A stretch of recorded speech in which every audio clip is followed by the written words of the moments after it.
live in a building in New York. It's entirely Polish staff. And, you know, speaking Polish, so it's good to keep in touch. Making you shift mental locations for great. My brother's It's the first language. got a place in the Poconos. What? That's great. So I'm meeting my family and my sister's family and my parents. Oh my God, that's a dream. That's really nice. But it's my And he spoke the whole life. son's birthday Oh, on which day? Wednesday. So sometimes his birthday is on Thanksgiving. This Wednesday. Yeah. Not this Wednesday. Yeah, Next this Wednesday. Oh. 26th. My mom's Yes, 24th. thank so I don't have birthday. issues, yeah. So yeah, so A birthday giving. sometimes we call it Luke's Giving because his name is Luke. And he has a- But it's always complicated to do his birthday around that. So we're gonna spend Wednesday in Hershey. Not we're not trying. Oh. But there's other stuff to do. Wait a second. That seems almost mean. Wait, are we gonna go He to doesn't want to Hershey? do that. We offered. He Oh doesn't? no, that was. Okay, then, all right. He was like, it's gonna be. Never like. But I've heard about that. It's pretty cool. Yeah, But it's I've cute. heard Yeah, that it's story cute. many times. So we're gonna like, he wants to do it. It's like his day. And then we'll go to. But I have to be. You pick up a few things. We're gonna spend the night Thursday. Right back. Where'd you grow up? Yeah. Well, Min's 38, but still. Which should be fun. Yeah, sounds great. My brother-in-law has a bunch of like dirt bikes and four-wheelers. There's a bunch of trails Come on. by my brother's house.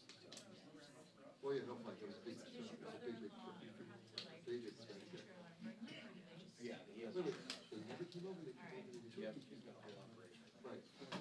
Yeah, my nephew is 17. And nobody ever went back to the old Yeah, country. it's like Well, nowadays, these kids are riding it's up to you not to dirt bikes. Yeah, yeah. I mean, they have as much power as like a regular. He's really awesome. There's kids on fire. I mean, parents in our neighborhood are one of the guys, thinking young they're one, like, said that his face is orange. and they have like, they're really, and like, they're doing really well. Oh, yeah. No, they're like, they go. I never thought it was, everyone never had different grades. Yep, I do. Okay, Yeah. But because of the bike, that like, okay, thank So you. you know the interesting thing about the electric scooter that my neighbor found out? Hope we never need to hear that. Homeowners insurance won't cover any accidents related to electric scooters. Unless you get you can buy a rider. Yeah, but it's expensive, Yeah. right? Isn't it expensive? Yeah. There's all Electric kind of scooters? riders. Your homeowner's insurance, so what, the reason my neighbor found out about this is because his son was on his electric scooter Navigation of the and like, typical like 8th grade idiot boy, Although when I learned it, they were having a contest how far they could go on their scooters with their eyes closed. And he smashed into the back of some person's car. Shocking that that would happen. It got like really messed up, had a concussion and everything, and also messed up this guy's car. So the guy, so they found the guy and they said, listen, this is your car. It's like a Darwin Award. Yeah, totally. But they tried to submit it to insurance, and the insurance company's like, nope, that's not covered. So then, I mean, it ended up, it was only like a couple $1,000 to fix the guy's car. No, but you know, I mean, it's not, it wasn't like 30 grand. well, yeah, still is the parent. Right, but like if you, you know, you could do something a lot worse, you know. Around. So they sold it, they got rid of it. Yeah. It just wasn't shootable. So that's when I learned it. Now, if your kids aren't idiots like my neighbor, All is well in the neighborhood.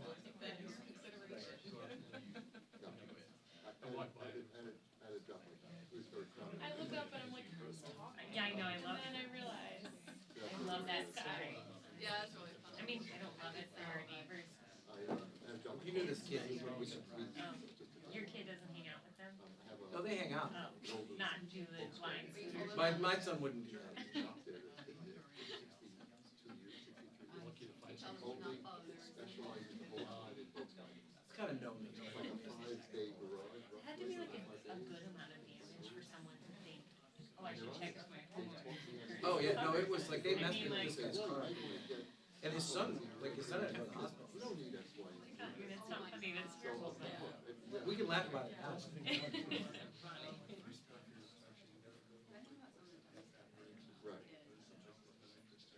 Yeah, no, I unfortunately have to get my car inspected in New York. So the place I go is usually fine. I'm giving you the benefit of the doubt that what they find is legitimate.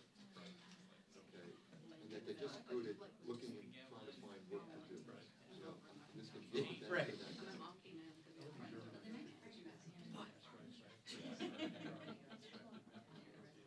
Oh, so yeah. My husband grew up in like rural Michigan, and they literally were same concept in My father, I think, did that. Back in the day. like in the woods, and like just like swung him around. Back in the day. No. Oh, that must be tough. Oh, yeah, that'd be tough to find. Yeah. They were like, yeah, let's just tie. It was like a rope around his belly. Like, it was crazy. Yeah. Well, it's very odd. It's very odd. And other things are not standard. But the buffer is everything generic to a buffer function. And this whole charade.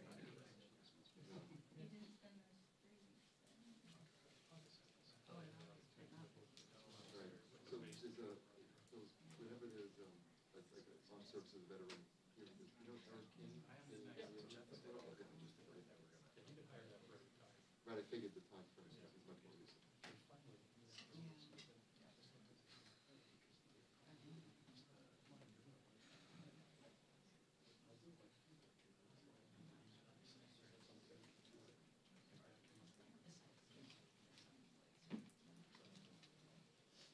So who are you looking for?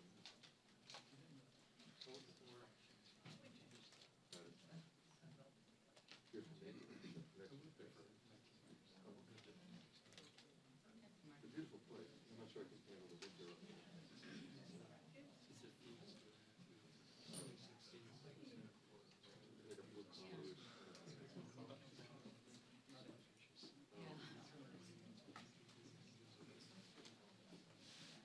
I go 60s there. Flipping on all, I think that was. No, I get that. Late, like on the steps. Yeah, I get it. Fine, okay.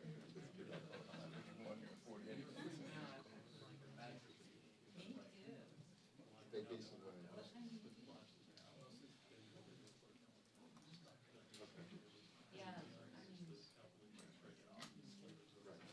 I've been there, but not as much as you.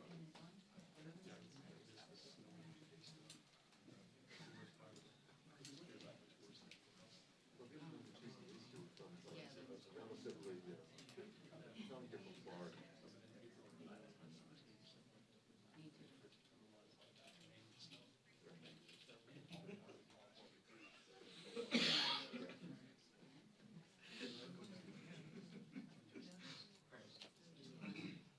Well, they say vacation, but the license plate.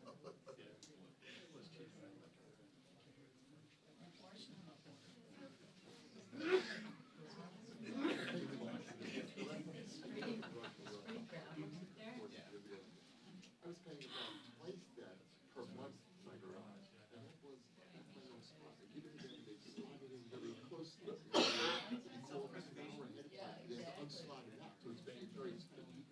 And you're lucky there's no dents in it. Yeah. And it's like fun. Yes.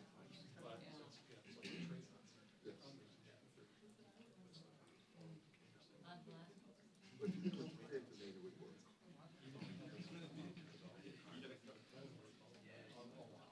I mean, not in the vacation land property, in here.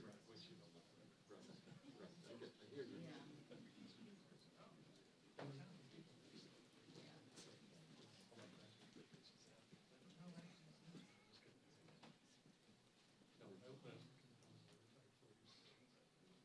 hear you. So what did you need to do then? Oh, so it's not that long ago you went to school.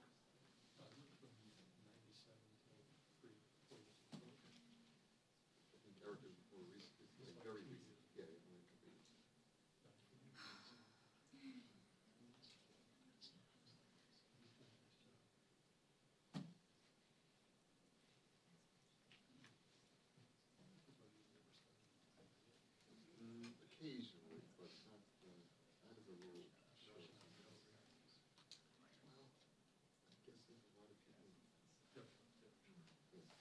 get here till like.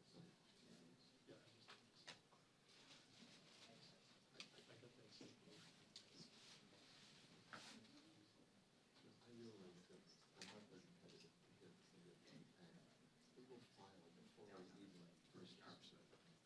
Even before they get hit to the editing day, you know.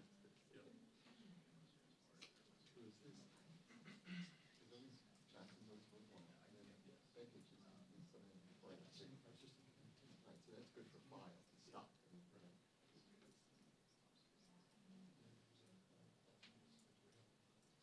I'm not sure what else I mean, is Hispanic, I don't know that. Actually, yeah, everything's new. I'm hoping. Without that,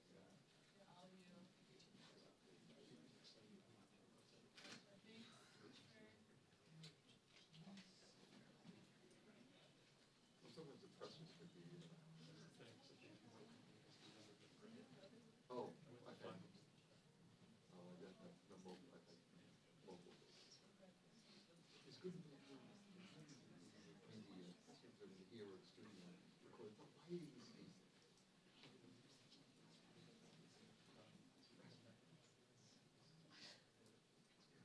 It's very low.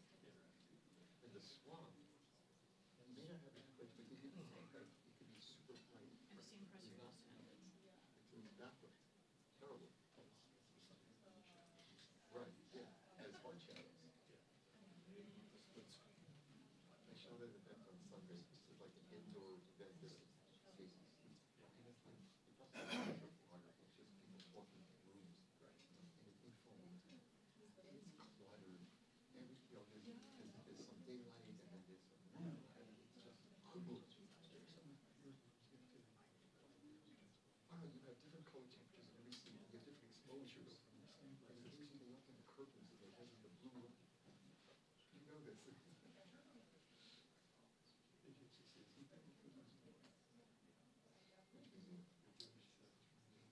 Oh, the Capitol Museum. Yeah, the Museum. Nice job. It's not huge, but it's very nice.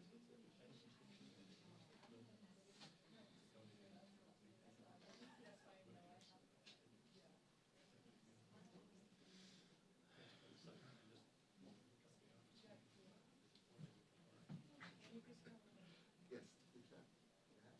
One of the buildings, the old one, was a women's. And this is a little clean park. So I go there, actually. And that's what we're. You don't see it every day. Yeah, yeah.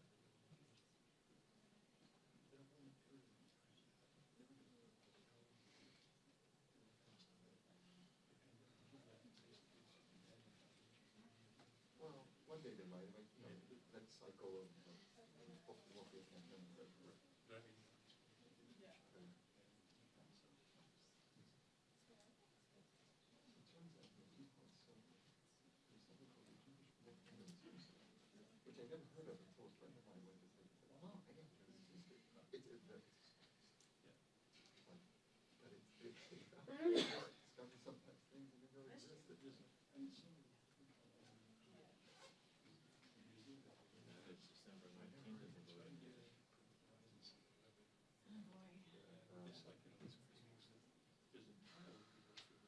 boy. He's interested in American musician that's holding.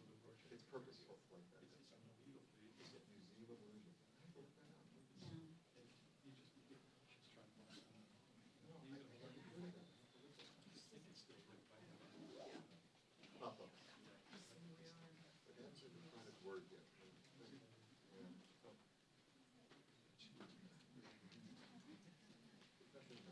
Don't worry, Queen, we got your stuff. Exactly, don't worry. Do you want me, I'll take it, no, do you want me to take your card? no, it's okay, I'm not gonna make you pay, but I got it. There's a counter, I can put it on and.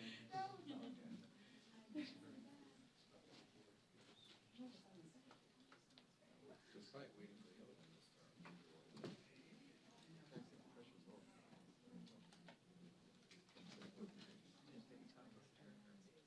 I left early after that question, because it was just like a half hour, but the survivors didn't take much. Oh, they didn't?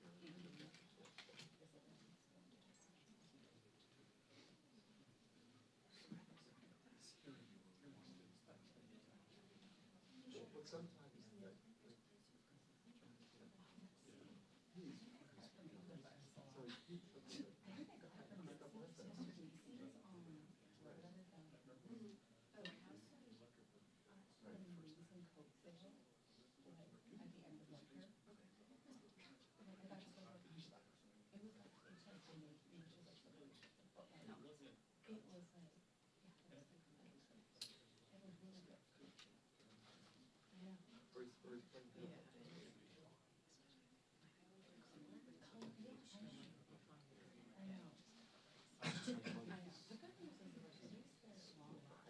I was just gonna say, like, I should do that because Peter has to leave. I thought that was TV. yeah. I got a mic.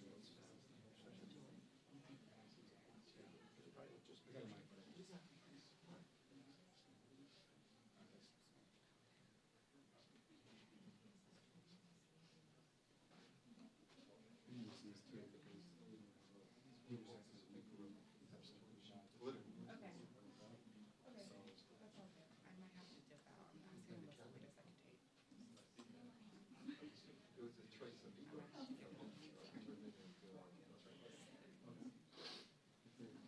If they can give you some discretion around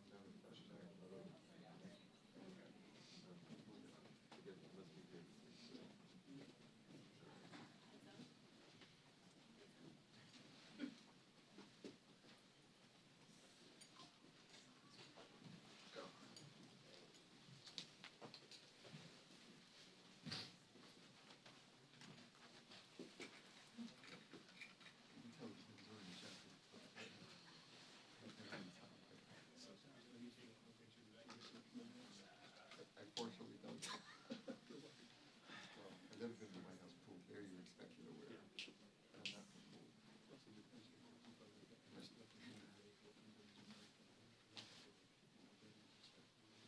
Right.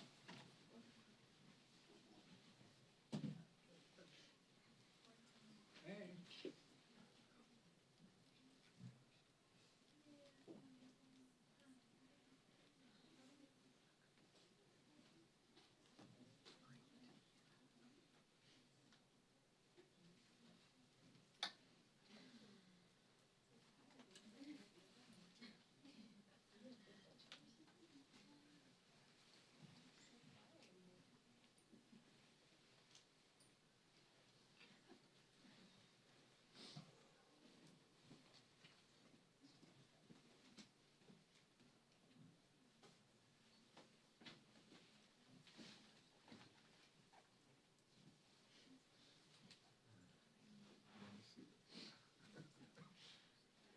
This definitely can get some interesting Q&A. I want to hear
No.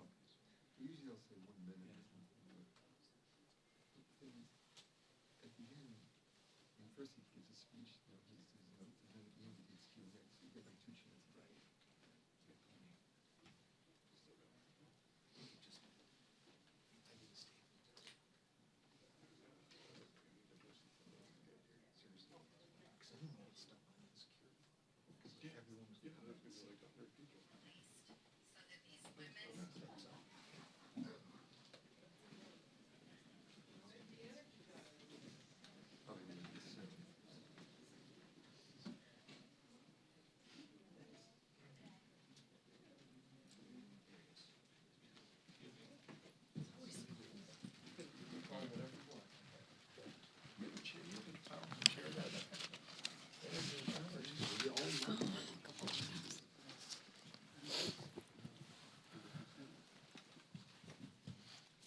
Good morning, everybody. It's good to see you back. After 43 long days, the Democrats shut down. We are finally back in regular legislative session. We have been very anxious to get here. We spent the last 6 weeks in our districts. Most of the members of the House, at least the House Republicans did, at least 6 weeks they spent in their district, and many of them will tell you, and they've said publicly and privately, they did some of the best work of their career because they were right there with their constituents, at home, in their districts, in their counties, and their parishes, in our case in Louisiana, working with their constituents and helping them navigate the consequences of the Democrats' pointless political games in the shutdown.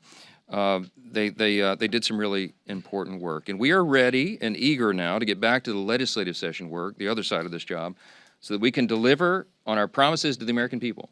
The Republican Party has been doing this, and we will continue. We're going to continue to reduce the cost of health care. We got big plans to do that. We're going to continue reducing prices and the cost of living for American families. And of course, to finish the rest of the appropriations government funding process. We've been needing to do that, and we are already working around the clock to accomplish those objectives. But with so many pressing issues on our plate, just very frustratingly to us, the Democrats are delaying that work even further with a political show vote. They're forcing a political show vote on the Epstein files. So we're just going to address that right at the top here this morning because they've spent so much time, the Democrats have, spinning the facts and trying to confuse the people that I wanted to come in this morning and just clearly explain for the people back home how we got here and why this vote is happening right now. First, a quick review of the relevant history here. For 4 long years, under the previous administration, under the Biden-Harris administration, Democrats insisted there was no border crisis. Remember, they told you that that wasn't a problem at all. They dismissed inflation as transitory. That's what they told us. They told the American people not to believe what we could all see with our own eyes, that there was an obvious mental and physical decline on the part of President Biden individually. And now, seemingly overnight, these same cast of characters, they've taken a sudden and urgent interest in the Epstein investigation. Suddenly, it's all in the name of transparency. That's what they're trying to tell us. But the truth is, the biggest proponents of this discharge petition were never actually interested in transparency or ensuring justice or protecting victims of this unspeakable tragedy, the Epstein evils. And how do we know that? Because the Democrats had every one of the Epstein files in their possession for the 4 long years of the Biden administration. The Biden Department of Justice had the files the entire time. And not a single one of the people who are so loud and animated right now, they never said anything about it for all those 4 years. None of them held press conferences. None of them demanded the release of the documents. And under Biden's DOJ, when they prosecuted just Epstein and Ghislaine Maxwell, not a single one of these Democrats or any of the proponents of the discharge ever made any noise about that at all. So it's fair for the American people to ask the question, why now? Why suddenly are they so interested? They have such an urgent interest in the Jeffrey Epstein matter. The truth is simple and straightforward and obvious for anyone who is willing to look at it objectively. Clearly, this is a political exercise for Democrats and a few others, sadly, and it is as deceitful and dishonest as their pointless stunt to shut down the government. Same ideology behind this. Democrats are trying to use the Epstein matter as a political weapon to distract from their own party's failures. And in a desperate attempt, they're trying to somehow tie President Trump to the scandal. President Trump has nothing to do with it. He has said himself he has nothing to hide. And that's clearly what they've been trying to do. They're trying to attack President Trump. This is what they've done. They weaponized the justice system over the last several years to go after him, and this is their latest attempt. And they don't have a platform or a principle to defend on the Democrat Party side, so they put all their eggs in this basket. And that's why you hear endlessly about Epstein, Epstein, Epstein. Everything's about Epstein. Now, this was an unspeakable tragedy, we said that. And we have great compassion for the victims. And I'm heartened that I met with the victims, our House Oversight Committee members met with the victims, and they deserve justice. It has been too long delayed.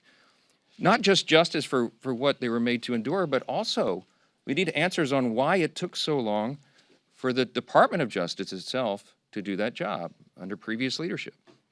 Republicans, meanwhile, are working in earnest to deliver transparency to the American people, and we're working to do that in a responsible manner that does no further harm to these innocent people and the victims who have been wrapped into this. There are a few key facts here that everybody needs to understand. First, I mentioned the House Oversight Committee doing its work. That is a bipartisan effort. They are already producing far more than the discharge petition even anticipates. Chairman Comer is our chair of oversight. Some of the biggest bulldogs in Congress serve on that committee, you all know, and I've mentioned this so many times. They have been, on the Republican and Democrat side, they're deeply dug in. They've been working around the clock. They worked even through the government shutdown, and there were tranches of documents that were released even over that period. So far, by last count, it's over 65,000 documents, Epstein file documents, that are now out in the public for everyone to review. That includes tens of thousands of pages from the Epstein estate. And that includes Epstein's flight logs, his personal financial records and ledgers, his daily calendars, and so much more. And none of that is even written or included in the discharge petition. So in other words, the Oversight Committee is doing far more than the discharge even anticipates, and the most valuable information thus far has come from the Epstein estate files. That was produced because of the work of the Oversight Committee that is doing that in a professional, robust manner, using the full subpoena authority of the U.S. Congress. From the very beginning, our side has been insistent that this matter must be handled very carefully and with utmost caution and care for the victims. We want maximum transparency. We have always been about that. We want every single person who had any scintilla, there's any scintilla of evidence that they were involved in the Epstein evils, they need to be brought to justice, and it should have been done a long time ago. We need to find out who those people are. But in the meantime, you have to remember there are real people's, innocent people's lives at stake here, and young victims who don't want to be dragged into this political game because it could hurt further what they've already endured. They would be made to suffer more harm if Congress is not careful in what we're doing. And unlike our very important work that's underway in the House Oversight Committee, the Democrat-led discharge petition would carelessly dump thousands of documents without proper protections for the innocent. I brought a chart in here this morning. I want to illustrate for you what we are concerned with. Now, I was a federal court litigator. The members of our House Judiciary Committee, Republicans in particular, have many of these concerns. You have Chairman Jim Jordan and attorneys like Chip Roy, who's running for Attorney General of Texas now. You have Brad Knott, who's a former federal prosecutor, many members on the committee. Andy Biggs is running for governor of Arizona. They're lawyers, and they understand that the way the discharge petition was drafted is haphazard and dangerous. This is why we have been opposed to this point, okay? And I could be here for a long time going through all the details of it, but the big concern we've all had all along is that the House bill, if it's passed in its current form and it was signed into law, it is dangerously flawed. And our problem and our frustration is there's no way for us in the House to amend it or correct these problems because the authors of the discharge will not allow it.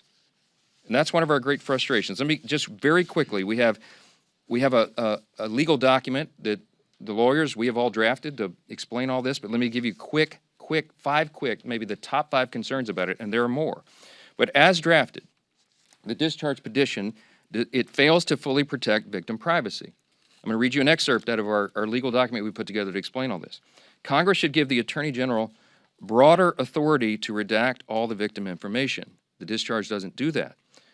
This would prevent the release of information that could be used to unmask victims who have chosen to remain anonymous. Now, you have some very brave women who have come forward and put their names and faces out there and done press conferences and explained that justice is overdue, and our hearts go out to them, and they are heroes.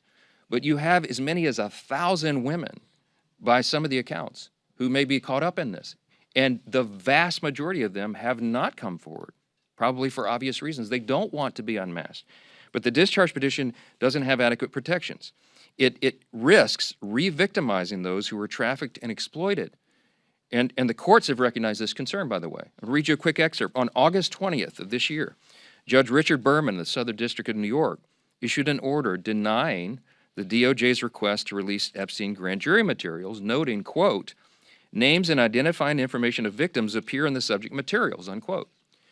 Judge Berman then quoted a letter related to the victims' concerns, which stated the following, quote, transparency cannot come at the expense of the very people whom the justice system is sworn to protect, unquote. And importantly, the judge quoted a letter from one of the victims. In the proceedings, she is named as Jane Doe 2. She said this is one of the victims, quote, I beg the court to make sure it is of the utmost priority that in any sort of release, all and every detail that could possibly reveal our identities be redacted. The victims of Epstein's evils deserve that protection, and the discharge does not currently provide it, okay? Number two, the discharge petition could create new victims, okay? Because it requires the DOJ to release information even in cases where the DOJ or the FBI has already reviewed it and determined it is not credible, it is false information. Doing this and requiring this to come out could ruin the reputations of completely innocent people, such as those who have may just have known Epstein but knew nothing of his crimes, or whose names he exploited. Think of this, innocent people whose names he exploited and used to try to get close to his intended victims. Their names may be in these files, and they had nothing to do with this. And so by just haphazardly releasing it, you're going to destroy their reputations. Releasing information containing the names of innocent people would subject those innocent people to a guilt by association. It would create an entirely new group of victims who have no means to clear their names. That's a concern of Congress, and it should be. It should be. Number three, the discharge in its current form fails to prohibit the release of child sexual abuse materials. That is a term of art. It's called CSAM, okay? It's defined in the U.S. Code. The discharge is so haphazardly written because, remember, it's just a political exercise for these guys. They don't seem to care about this, but they cited the wrong section of the U.S. Code. So when they say that we don't want child pornography to come out, child sexual abuse materials, of course, we don't want that released. They wrote this thing so quickly that they cited the wrong section. So you know what that means? It means that it doesn't really bestow any real legal authority on the Attorney General to redact those materials. And that would compel the DOJ to release that stuff into the public. Every single person in this room knows that's wrong, and you should stand against it. But that's what the discharge says. Number four, it jeopardizes the future federal investigations of the United States. Why? Because the discharge only allows the Attorney General to redact limited portions of records that could publicly identify individuals who were promised confidentiality. In this scenario, you're talking about whistleblowers, you're talking about confidential informants who came forward and gave information and evidence in exchange for agreeing to have their identities not revealed. Violating confidentiality, imagine the chilling effect that would have on future investigations. Who's going to want to come forward if they think Congress can take a political exercise and reveal their identities? Who's going to come talk to prosecutors? It's very dangerous. It would deter future whistleblowers and informants. And the release of that could also publicly reveal the identity, by the way, of undercover law enforcement officers who are working in future operations. Dangerous stuff, and they seem not to care. And by the way, I'm going to remind you again, we went to the authors. We asked the authors of the discharge to change this, and they said jump in the Potomac, all right? Number five, national security concerns, okay? The discharge requires the Attorney General to release within 30 days, quote, classified information to the maximum extent possible. This ignores the principle that declassification should always rest, and always has rested, with the agency that originated the intelligence. Why? So that they can protect their critical sources and methods. It is incredibly dangerous to demand that officials or employees of the DOJ declassify materials that originated in other agencies, in intelligence agencies. I could go on. I won't be here all morning, but there's a lot of problems. There's also a lot of legal scholars, and I'm among them, who are concerned that that you've got problems with grand jury secrecy. We know Rule 6E of the Federal Rules of Criminal Procedure prohibits the release of grand jury materials, but the way the discharge is drafted, you can make an argument that it requires all that to come out, and that is a serious problem. Grand juries are not adversarial, okay? There's no opportunity there for cross-examination. You can't disprove evidence. You can't challenge the evidence in any way. And if Congress goes in and breaks that seal and just starts releasing sensitive grand jury materials and allegations like that, it raises a risk that the grand jury process will be politicized in the future. And that's a whole other danger that we could talk about all day. I'm gonna wrap this up and just say that Republicans support maximum transparency. We always have. The President of the United States supports maximum transparency. You've heard him say it in his own words. But he has had the same concerns that I've just articulated here, and we've talked about that. All of us have had these concerns, and we understand that we have a responsibility to innocent people and victims that is not properly guarded by the discharge petition. And that's why we're so incensed about that. We've got to make sure that we disclose the names of anybody who aided or conspired in any way with Jeffrey Epstein. But at the same time, you've got to make sure that innocent people are protected. So we have to do this in a way that doesn't violate victim privacy, that doesn't create new victims, that doesn't disclose the names of any whistleblower or informant, that causes the release of grand jury materials or child sexual abuse materials, or undermines our national security.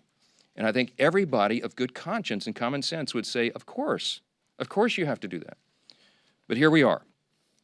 So the discharge petition got its 218th signature, and it is going to go forward. It is going to pass because it only takes 218.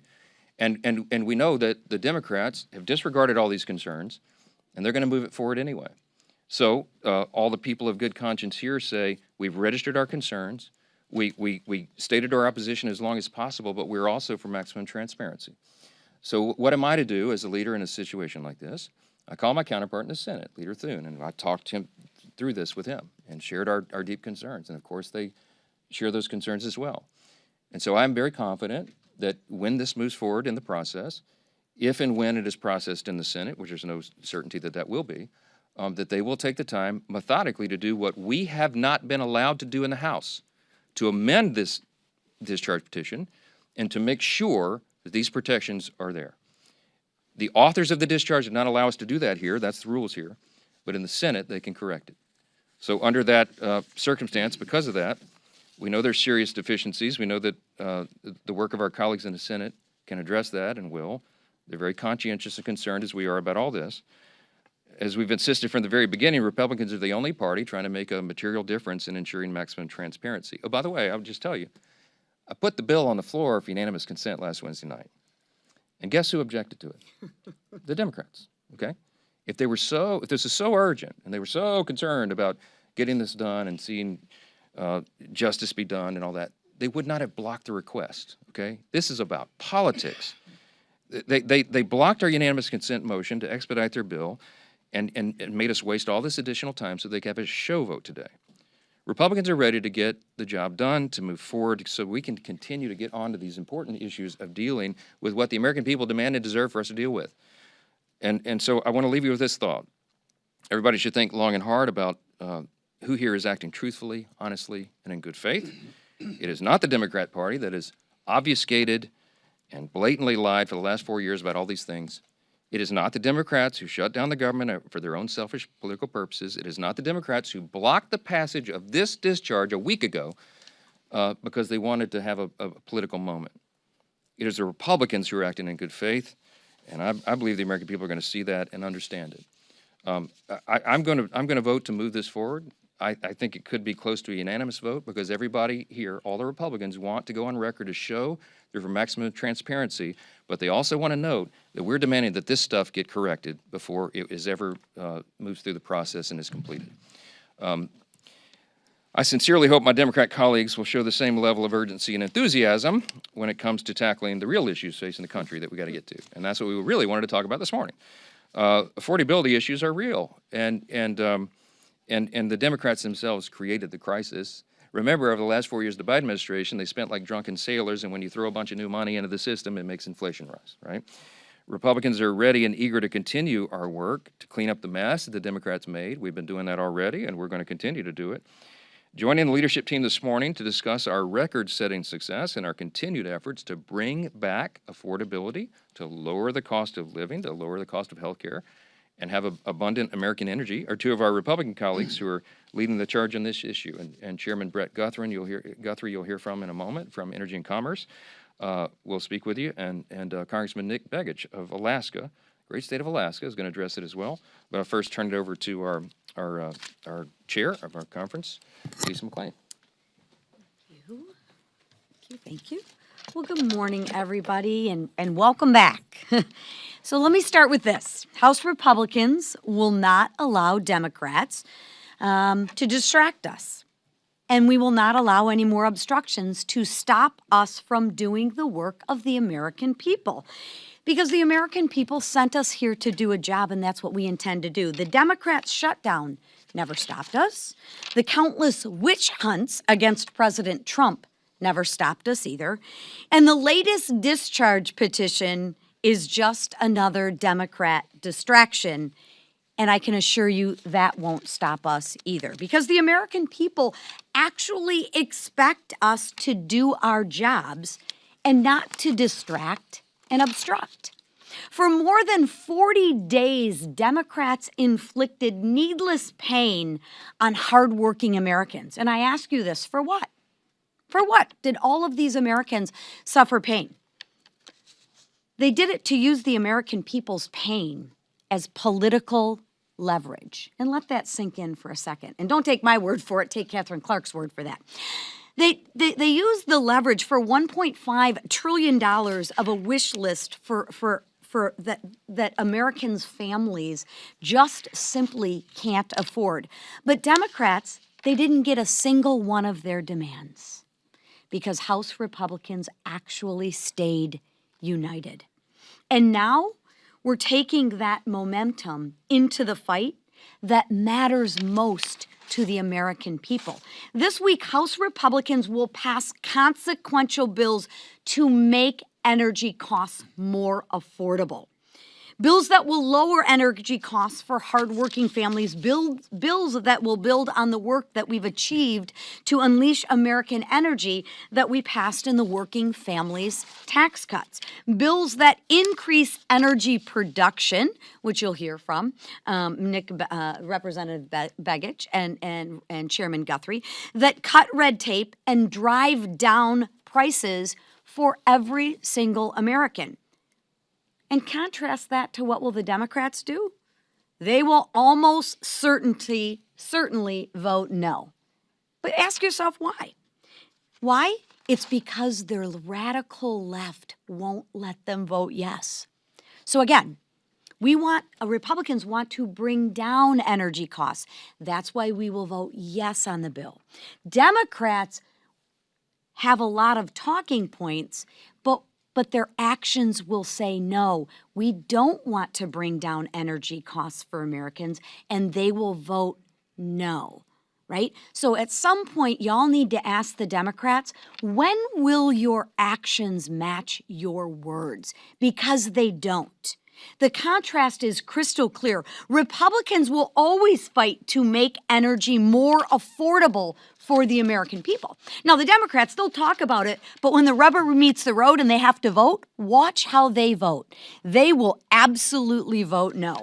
So while Democrats prioritize the wishes of their radical base, we will keep moving forward with our agenda that actually lowers costs for the American people, forward with solutions that makes America affordable again, and we will move forward with the momentum the American people entrusted us with. Because House Republicans aren't here to play politics, or we aren't here to obstruct or distract. We're here to deliver affordability and low cost. We're here to drive down energy costs, and we're here to make America more affordable again. And with that, I will bring up our chairman, Mr. Brett Guthrie. Thank you. Appreciate it. Good morning, everybody. Thanks for being here today. It's an interesting time. It's a challenging time, but an extremely interesting time in the American energy industry. If you look at the last generation, we've had a generation of flat generation. We've had a generation of flat demand. And so those have worked and made people be comfortable because we were deindustrializing in our state. So that's not the proper path, the way that we have to take. So what are we seeing now? We're seeing a pent-up demand for energy. We're seeing it because of the growth in our industry, the reindustrialization that's coming because of President Trump, and also the growth of AI and data centers that are coming. And so what's important, we have to address this for the cost of the American people. If you think about it, if you have flat generation and increase in demand, what's going to happen? We have to expand access to American energy. We have it, it's in abundance, we can produce it, and we have to deliver it, and we have to make it where people can use it. It's also a geopolitical battle. AI is either going to be won by us, who's going to control the data that flows around the world, is going to be the values of America, is it going to be the values of China. It's a geopolitical battle that we're in. And we know what not to do because you can look at Europe. Europe and Germany, their energy prices are 3 times ours. Can you imagine competing in the world if you set your energy prices because of decisions your government made to be 3 times the power of ours? The people in the AI industry have no doubt that America can win this battle. They say we have the brain power. Americans have the brain power. We have the money. We have the capital to invest. What they don't have is access to the energy. And the roadblock to the access of energy is getting permits and being able to move energy forward. So this week we're going to work on 2 bills. One, this is actually on fuels and gasoline as refineries. We haven't built a new refinery in America since the 1970s. So Bob Latta has a bill to look at our refining capacity. You can drill all the oil you want and have all the gas you want, but if you don't refine it, make it to products people use, then you still have a shortage and limit. So we got a refinery bill before us. And also in the geopolitical, I know that the price of natural gas around the world is important. You know who it's important to? It's important to Russia because selling natural gas is how they fund their army. And so we also have a provision. Joe Biden, during the height of the invasion of Ukraine, put a ban on natural gas being exported out of our country. And where the Germans were begging for it. I was in a meeting where high-level officials were begging for our liquid natural gas. And so August Pfluger has a bill to reverse any future administration from doing that. We want energy dominance. We had it in the big, beautiful bill. We've had it in almost every committee hearing. And we're going to work together through transportation, Sam Graves, through the chairman, Bruce Westerman, and Natural Resources, and our group on energy and commerce to make sure we deliver the energy we need for America to be successful in this geopolitical battle and winning the AI battle. But so people, when they turn their lights on and off in their home, can have affordable power.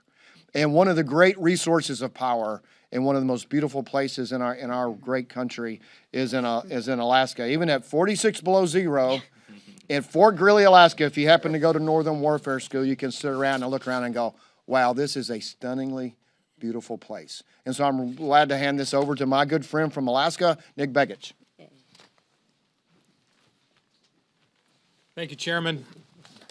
You know, it is cold in Alaska. It is in 46 Fort below Greely. is not as cold as it gets. It can get minus 70 or worse. Cold enough for me.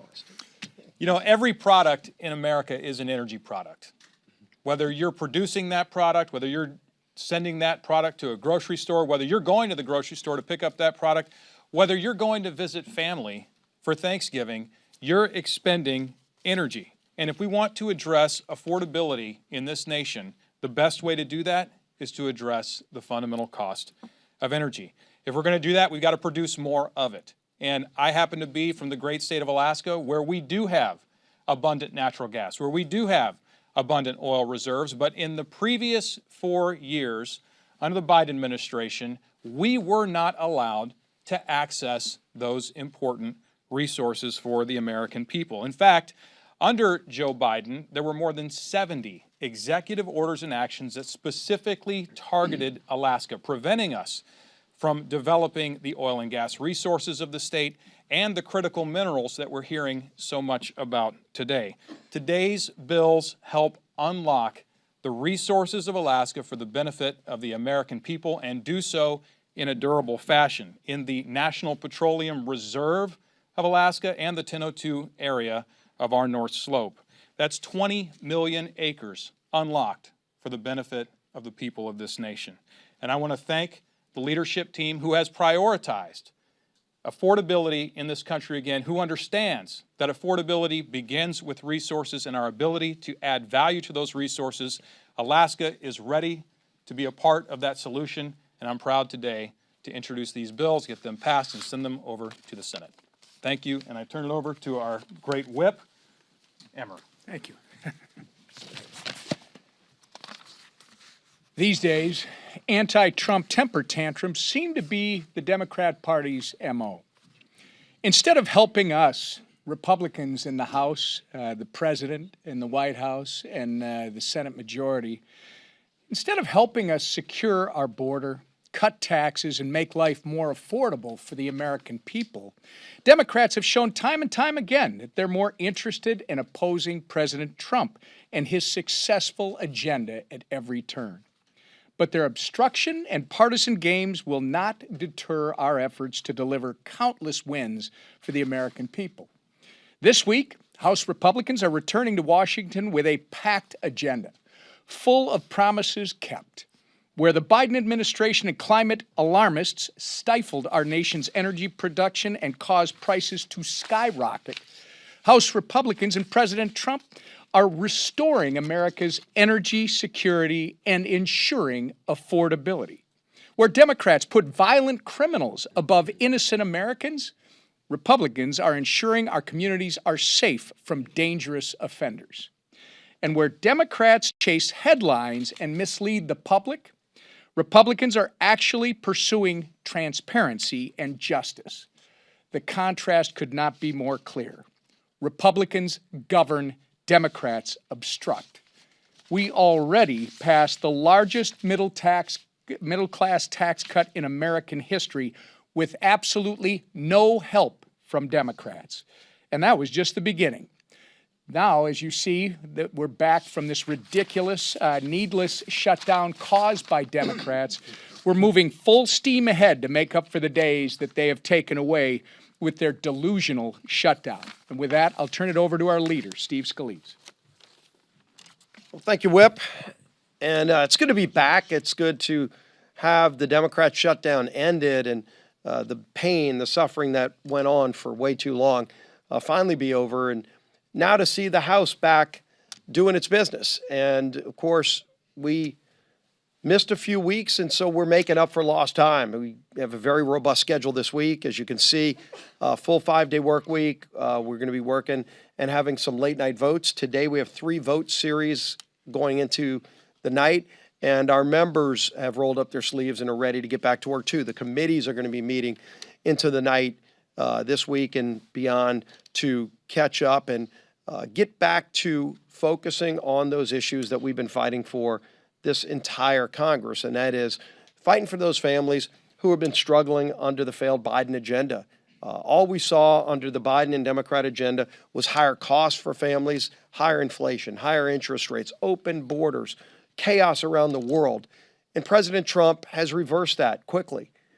As you look at all of the things that this president has done, working with this Congress, we have been focused on fixing the problems that Biden created and then really setting a new course, getting this country back on track, lowering costs for families. You heard Chairman Guthrie and Congressman Begich talk about this great energy agenda that we're continuing to deliver on. Of course, in the Working Families Tax Cut, so we had a lot of provisions in that bill, in fact, that Congressman Begich himself brought forward to open up areas in Alaska. I walked the Alaskan pipeline in Section 1002 of the North Slope, and to see all of the ability to produce energy in America that had been shut down under Joe Biden. We couldn't even produce the energy we know we have here in America because of stupid policies by the Biden administration. And we've been reversing that. Many of those provisions that Congressman Begich campaigned on, he already delivered on in the Working Families Tax Cut, but there's more to do. And so we're bringing some of those bills to the floor this week. You're going to see the Department of Interior probably this week, hopefully in the next 2 weeks, roll out their 5-year leasing plan for the Gulf of America. Again, something that President Biden shut down that drove investment to foreign countries. We saw billions of dollars of energy investment moving to foreign countries because Biden shut down America. Well, America's open up for business again. And that means more jobs here in America, but really importantly for families, lower energy costs. And energy costs affect everything that we do. When you go to the grocery store, lower energy costs mean lower food costs for families. And so we're going to keep delivering on that agenda. Obviously, this week, it's going to be a very aggressive schedule, and we're going to continue to move bills in the future. Something else the Democrats broke, we talked about this a lot during the shutdown here at this podium, and that is the healthcare crisis in America. The current law in healthcare is the Affordable Care Act. I think everybody would recognize it's unaffordable for millions of American families. And yet they have dumped more families into that plan, and the cost increase are evident. 80% increase in costs for families since Obamacare passed. And yet, as the Affordable Care Act has failed to work for families, Democrats continue to try to shove hundreds of billions of dollars more into that failed program, and not giving relief to families, but giving COVID subsidies to insurance companies. That's what Democrats were fighting for. You saw President Trump today saying, one of the things we want to do as Republicans is give those tax credits to families, not to insurance companies like Democrats want to do, but to give it to families. We've been working before the shutdown with our three relevant committees, Chairman Guthrie's committee in Energy and Commerce, Chairman Jason Smith in Ways and Means, and Chairman Wahlberg over in Education and Workforce. The three committees that work on healthcare policy to focus on legislation that would actually lower costs for families and give families options so they're not trapped in the Unaffordable Care Act policies that drive up their premiums. And so we've brought bills. We had some of those we talked about in the working families tax cuts that didn't make it all the way through the process. We're going to be coming back to that. We moved PBM reform last year, very bipartisan bill that Chuck Schumer sat on because he and Democrats don't want to lower costs for families. We do. And we're going to keep bringing those bills over the next few months. We're working with all of our members. We talked about it again today in conference. But we've been working on it for months. We've been bringing bills to the floor.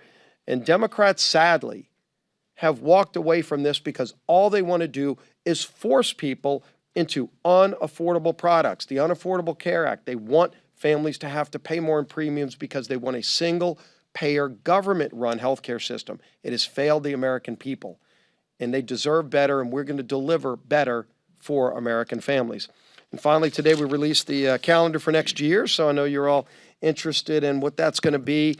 We're going to have a very busy agenda next year. We're going to continue to deliver here in this Congress for American families. We've got a lot to do this year, and we're going to be doing a lot more this year. But we're also going to have a very busy agenda next year. Democrats they're in disarray right now as a party, but they've got to decide. Are they going to work with us here in this Congress to actually deliver for the American people? Are they going to continue to have, as the Speaker talked about, that Trump derangement syndrome? All they do is wake up every day and say, how can they oppose Donald Trump, no matter what he wants to do? When Donald Trump wants to help families, all they do is wake up and say, what is he doing? And they try to do the opposite because the radical Mondami wing of the party just wants to fight President Trump. Well, that's not where America is. America wants to get results. America believes in common sense. We're going to have a resolution Friday that says we stand up against socialism and the atrocities of it. It's not just the bad policies. It's led to murder all around the world where it's been tried. And they don't teach that history, unfortunately, enough in our schools.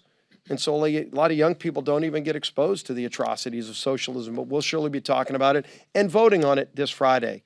A pretty easy vote, I think, for most people. Hopefully they say, no, we believe in freedom, opportunity, and we stand against socialism. We're going to have that opportunity this week as well, while we're also focusing on affordability. With that, I'm sure you may have a couple of questions for the Speaker of the House, Mike Johnson. Thanks, sir. Front row, go ahead. The president campaigned on this idea of transparency. In the name of transparency, he released the MLK files. In the name of transparency, he released the JFK files. Why not, in the name of transparency, call on the president to just release the full Epstein files? He doesn't even need Congress to have this vote. Well, the president's made very clear his position over the last few days. His truth post over the weekend and what he said. I mean, he had a press gaggle yesterday. He said the same thing. He says release all the files. He's been saying that. What he was counting on and what we were insistent upon is using the processes of Congress, as I explained here in great detail this morning, to do it in the right way so that it's not haphazard. And Congress has a role to do that. The Oversight Committee is the appropriate place for this to be done, and that is what is happening right now, as you've all seen. And so we preferred that route. And by the way, as I mentioned, that route is more comprehensive than anything the discharge petition would accomplish anyway, because it didn't even mention the Epstein files and some of these other things, I mean the estate files. So we want the process to play out. We want it to be done in the right way. We want to do it in a way that doesn't jeopardize our legal system and doesn't inflict more harm on victims. And the president is resolute on that, as we have been, and that's why we opposed this gambit from the beginning. Yes? Do you acknowledge that by voting for this discharge today, that is a reversal for you, that you could have put this on the floor months ago, may not have even needed to have a discharge petition if you had supported it months ago? No, it's not a reversal, as I just explained. We had big problems with the discharge from the moment it was filed. We talked with the authors. There was lots of people that went and pleaded with them to fix it so that everybody could be together, because we've been for maximum transparency. But again, there's a reason you have rules and processes here to ensure that this is not done haphazardly. And I was not satisfied with that. But I've been for maximum transparency from the very beginning. We wanted the process to play out. So, yes. Last question, guys. I understand where you're coming from with your concerns with the discharge petition. I also understand your want for transparency in this case. You've been very clear on both those fronts for weeks. So is the reason why you're now deciding to vote for this resolution because President Trump directly said Republicans should vote for this? Because this has been your position all along, and you've made it clear you weren't in support of this resolution. If and when the discharge reached the 218th signature, it will be forced. And the forcing mechanism here prevents the very deliberate, professional, careful manner in which Congress is supposed to do this. I lament that. That's why I'd been opposed to it all along. But having now forced the vote, none of us want to go on record and in any way be accused of not being for maximum transparency. So the only intellectually consistent position to have right now, the only way to ensure that both those things are true at the same time, is to allow for everyone to vote their conscience and to go on record to say, of course we're for maximum transparency. Now, I'll tell you, there's a handful of Republicans, Judiciary Committee members, and a few others who are really struggling, as I have been, about whether or not they could even vote yes today because of this, because we don't have an absolute guarantee that this will be fixed in the Senate. I have a high degree of confidence in that, and that's why that's why I'll be voting yes today. And I've talked about that at great detail. We had a hour and a half long conference call on Sunday with Judiciary Committee members who are really, really concerned. I mean, they're all for maximum transparency, but they're really, really concerned about protecting the victims, and I am as well, and that's why we have gone through this whole long process. Last one, Olivia, go ahead. On that, James Blair today at a Bloomberg event said that they're looking at ways to send millions of Americans checks from tariff dividend revenue, but without Congress being involved. Do you have concerns about them not running that sort of process through Congress? Well, I'm not sure that's possible, and James Blair and I will have some intense fellowship about that, I'm sure. He's a good friend. We collaborate on strategy all the time, but this is an idea, I think, that makes sense. The president was talking about it as recently as yesterday. I think what I heard him say, and I haven't talked to him about it because he and I have both been so busy the last 24 hours, I'll see him in a little while, but I think what I heard him say yesterday is he's thinking about something maybe midway into next year, when the tariff revenue is realized and we can figure out what that looks like. But I think it would require an act of Congress, so we'll have to see how. I'm not sure what's being proposed, so it's sort of a hypothetical. Last one, yeah. Getting specifically to the substance here. Reading through the bill, though, I guess I'm confused because the bill specifically says the Attorney General may withhold or redact portions related to child sexual abuse materials as defined in the law, anything jeopardizing federal investigations. It specifically says they can withhold anything containing personal identifiable information of victims, personal medical files. We know the survivors are comfortable with that. All of these things are actually in this bill. They're not. Let me give you an example. And we could be up here for a long time. I'll litigate it with you because I brought all this stuff. All right. Okay. So the first one you mentioned. Okay. So here's the HRS 581. This is the discharge. Okay. It says on page 5, redact anything that depicts or quote depicts or contains child sexual abuse material (CSAM) as defined under 18 U.S.C. 2256. Okay. All right. So you go to 18 U.S.C. 2256. Definitions of the chapter. Nowhere in this section, okay, go look it up, all right, does it contain the definition of child sexual abuse material. So I used to litigate federal cases, and I would challenge statutes in court, okay? The language is very important and very precise. If it's not listed here and this were to become law, child sexual abuse materials are not included. They're not included for redaction, which means the Attorney General and someone there, if they interpret the discharge in the statute that it passes directly and literally, as they're supposed to do, they're required to do under the law, then you're going to have things that would qualify under child sexual abuse materials. You have child pornography included in the distribution of this stuff. We can't go for that. And why did they? No, it's not up to the Attorney General because the way it's listed in the document. No, it's not. It's not because it doesn't reference the right code section. So we can go through every one of these things. We have had a small army of lawyers going through it because I want to make sure that all of my concerns, because I read it the first time initially and I thought, whoa, this is way out of bounds. We have in fact, we'll put on the speaker.gov. I'll put it on the website here when we leave.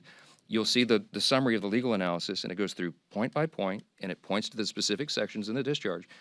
Guys, we're not making this up, and you can take it to your counsel at your outlet's offices and have them review it, and they'll tell you the same thing. This should have been done in a much more careful manner, and it was not. And I'm going to point out again, when the authors were asked to fix it, they said they weren't interested in doing that. Okay, why? Because this is a raw and obvious political exercise. Again, I'm just going to leave you with this question. You should go ask them all. If you were so concerned about the Epstein files and protecting the victims, why didn't you do a darn thing about it for the 4 years of the Biden administration? All this stuff was sitting in a warehouse, and nobody said a word about it. They didn't care. Now they're doing it. We all know why, because they're trying to attack President Trump. That's it. Thank you. Thank you.